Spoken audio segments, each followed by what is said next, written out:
সংগীতা দত্ত মনত আছেনে কাৰোবাৰ যে সংগীতা দত্ত কোন আছিলে সেই যে নিজৰ তুলনীয়া ল'ৰা ছোৱালীকেইটাক অত্যাচাৰ কৰি তেওঁলোক যে জেললৈ গৈছে ডক্টৰ দম্পতীহাল তেওঁৰ কথা কৈছোঁ বৰ্তমান তেওঁলোকে জামিন লাভ কৰিলে তাৰ পাছত আহিলে আমাৰ অসম কপাই দিয়া এটা কেছ সেইটো হৈছে চুমি বৰাৰ কেছ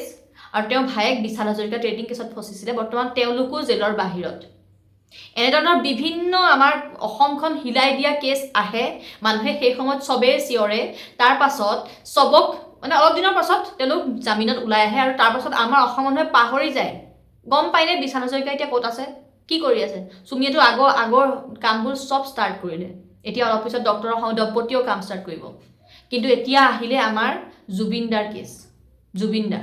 জুবিনদাৰ কেছত কোন কোন মানে এতিয়া সোমাই আছে জেলত সেয়াও চাগে অলপ দিনৰ পিছত সেইকেইটা নাম পাহৰিয়ে যাব কিন্তু যদি আপোনালোকে অসমক ভাল পায় যদি আপোনালোকে নিজৰ জাতিটোক নিজক ভাল পায় জুবিনদাক অকণমান ভাল পায় তেতিয়া কিন্তু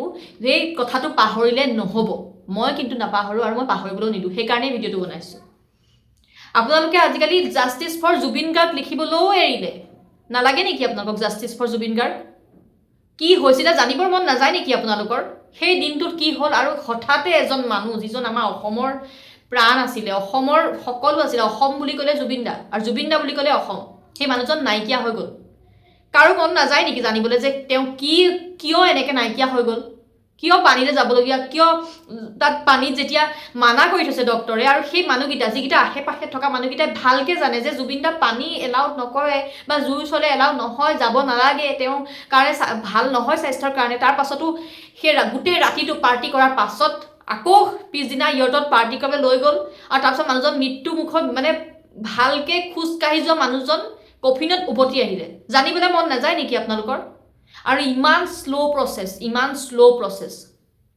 জুবিনদাৰ বেষ্ট ফ্ৰেণ্ড জুবিনদাৰ খাস বন্ধু নাম হৈছে পবিত্ৰ মাৰ্ঘেৰিটা তেওঁ সেইদিনানি দুদিনমানৰ আগত কথা এটা কৈছে যে মোক দেখিছে জানো জাষ্টিছ ফৰ জুবিন গাৰ্গ বুলি চিঞৰা মই নাই কোৱা ন আৰে SITয়ে যি কাম কৰি আছে SITয়ে কৰি থাকিব তেওঁক মই এটা কথা প্ৰশ্ন সুধিছোঁ যে যদি এই একেটা ঘটনা আপোনাৰ নিজৰ ঘৰৰ বা কোনোবাৰ আপোনাৰ হ'লহেঁতেন তেতিয়াও আপুনি তেনেকৈ বহি থাকিলেহেঁতেন নে একো নমতাকৈ যে SITয়েটো কাম কৰি আছে কৰি থাকিব ৱাও কথাবোৰ মানুহৰ শুনি আচৰিত লাগে আৰু চবেই কয় কি জুবিনদাক ৰাজনৈতিকভাৱে ব্যৱহাৰ নকৰিব জুবিনদা আমাৰ কিন্তু চবেই বিচাৰিছে ইয়াত জুবিনদাৰ নামত তেজ দান কৰিছে আৰু একদম ধুনীয়াকৈ ফটো দি পিছফালে বেকগ্ৰাউণ্ডত জুবিনদাৰ ফটো মানে ফটো এই যে পংকজ পাঠক ডাঙৰীয়া এটা দিছিলে কালি দেখিছোঁ যে তেজ খোৱা মানুহবিলাকে এতিয়া তেজ দিয়াৰ কাৰণে দেখি ভাল লাগিছে সঁচাকৈ তেজ খোৱা এইখিনি তেজ খোৱা মানুহে এতিয়া তেজ দিছে মাজতেতো ময়ো জুবিন আমিও জুবিন আৰু কত কি ৰাজনৈতিকভাৱে আৰু এই বস্তুটো যিমান শ্ল' হৈ গৈ আছে নহয় মানুহে সিমানে পাহৰি হৈ গৈ আছে সেই যিটা ডাঙৰ কেছ হৈ আছিলে সেইখিনি যেনেকৈ পাহৰি গ'ল এতিয়া জুবিনদাৰ কথাটো মানুহৰ বহুতৰটো পাহৰিলেই দুখ নেলাগে একো মানে চব শেষ আৰু লাহে লাহে এই বস্তুটো যিমানে শ্ল' হৈছে ইলেকশ্যনৰ টাইমলৈকে তেতিয়ালৈকেতো মানুহে চব পাহৰি যাব যে সেই যে ঢুকুৱাৰ সময়ত লাখে মানুহ আহি যে বিশ্ব ৰেকৰ্ড কৰিছিলে সেই ৰেকৰ্ড কৰা মানুহখিনি ক'ত গ'ল এতিয়া তেওঁলোকৰ মাতবোৰ কিয় বন্ধ হৈ গ'ল 5 মিলিয়ন পাৰ হোৱালৈকে যিটো জোচ আছিলে তাৰ পাছততো শেষেই মানুহে সেইটো আজিকালি ডিজিটেল ইণ্ডিয়া কৰিছে ন মোদী চৰকাৰে তো ডিজিটেল ইণ্ডিয়াৰ যুগত ডিজিটেল কেম্পেইন এটা চলোৱাটো বহুত ইম্পৰ্টেণ্ট মানুহে গম পাব লাগিব SITয়েও গম পাব লাগিব যে এই জাষ্টিছ ফৰ জুবিন গাৰ্গ মানুহে বিচাৰি আছোঁ আমি আমাৰ দৰে মানুহে জানিব বিচাৰোঁ আমি গম নাপাওঁ কোনে মাৰিলে কোনে কি কৰিলে কেনেকৈ মৃত্যু হ'ল আমি বছ জানিব বিচাৰোঁ ইনফেক্ট তেওঁ ভনীয়েকেও কিমানবাৰ ফেচবুকত বা ছ'চিয়েল মিডিয়াত দিছে যে আমি মাত্ৰ এটাই জানিব বিচাৰোঁ যে জুবিন দা কি হ'লনো সেইটা কি হৈছিলে আচলতে তেওঁলোকক কিয় মানুহখিনিয়ে তেওঁক কেয়াৰ নল'লে কিয় তেওঁ যাৰ ভৰসাত গৈছিলে তেওঁলোকে কিয় জুবিন দাক সেই আতুম টোকাৰি নাৰাখিলে যেনেকৈ তেওঁলোকে ৰাখে গৰিমা বৌ হয়তো যোৱা হতে কেতিয়াও এনেকুৱা নহয় আৰু গৰিমা বৌকো মানে ইমান মানুহে মানে বেয়াকৈ কিছুমানে কমেণ্ট দিছে প্লাছ মানে তেওঁ চকু পানীখিনিকো মানুহে হাঁহিছে কি পাব্লিকেলি ইমান হাঁহি আছে কিবা কিবি এনল তাৰ পাছত এতিয়া কেক কাটা সময়ছোৱাৰ ভিডিঅ'টো দেখি যে মোৰ কিবা লাগি যায় মানে মানুহে কেনেকৈ বাৰু মই মুঠতে এটা কথা ক'ব বিচাৰোঁ যে আপোনালোকে সেই যে জোনমণি ৰাভা চুমি বৰা সংগীতা দত্ত বা বিশাল হাজৰিকা এই মানুহবিলাকক যেনেকৈ পাহৰি গ'ল এই কেছবিলাক যেনেকৈ পাহৰি গ'ল তেনেকৈ যাতে জুবিনদাৰ কেছটোক পাহৰি নাযায়। বহুত মানুহে বহুত চেষ্টা কৰিছে যে জুবিনদাৰ কেছটো এতিয়া পাহৰি যাওক, মানুহবোৰে যিটো দুখ লাগিছে সেইটো নিজকে দবাই ৰাখক, আৰু কেতিয়াবা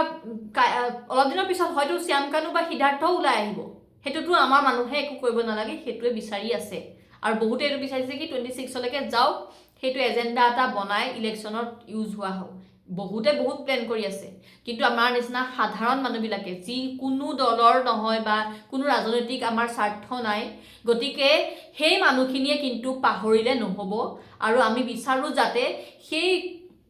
যিটো আমাৰ দুখ আছিলে সেই দুখটোক আপোনালোকে ধৰি ৰাখক, আৰু যেতিয়ালৈকে এটলিষ্ট জুবিনদাই ন্যায় নাপায়, যেতিয়ালৈকে আমি নাজানো যে জুবিনদা কি কাৰণে ঢুকাইছিলে, তেতিয়ালৈকে মানুহখিনি শান্ত নহ'ব। ৰিকুৱেষ্ট কৰিছোঁ সকলোকে, প্লিজ আপোনালোকে জাষ্টিছ ফৰ জুবিন গাৰ্গ লিখি থাকক, আৰু হয়তো কাইলৈ পৰহিলৈ ৰাস্তালৈও ওলাই আহিব লাগে, দৰকাৰ হ'ব পাৰে, ওলাই আহিব লাগিব। কাৰণ যদি আমি এতিয়া মাত নামাতো তেতিয়াহ'লে কেতিয়া মাত মাতিম? আৰু কোন আছে আৰু মাত মাতিবলৈ আমাৰ হৈ? জুবিনদাটো কেতিয়াও ৰোৱা নাছিলে অসমৰ কাৰণে, নামতাকেতো কেতিয়াও থকা নাছিলে। দীঘলী পুখুৰী পাৰত গছ কাটোতে ওলাই আহিছে, কা আন্দোলনৰ সময়ত ওলাই আহিছে, বানপানীৰ সময়ত ওলাই আহে, চব দি দিয়ে। কৰোণাৰ সময়ত তেওঁ নিজৰ ঘৰটোকে দি দিছিলে যে এইখিনিতে ডক্টৰ কৰি পেলাই কৰোণা পেচেণ্টক ৰাখিব পাৰে। আৰু কি কৰিব? আৰু তেওঁ নিজৰ প্ৰতিদিনে 100-150-200 মানুহক কিবা কিবি দিয়ে, তেওঁ ঘৰৰ মুখৰ আগত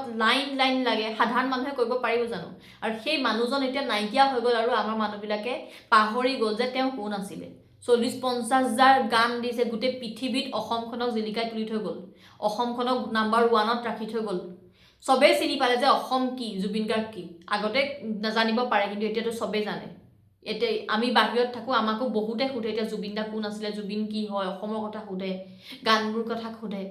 গতিকে আপোনালোকে পাহৰি নাযাব, ৰিকুৱেষ্ট কৰিছোঁ। কাৰণ এইবিলাক যদি আমি পাহৰি যাওঁ, এই ন্যায় কেতিয়াও আমি নাপাম। ধন্যবাদ।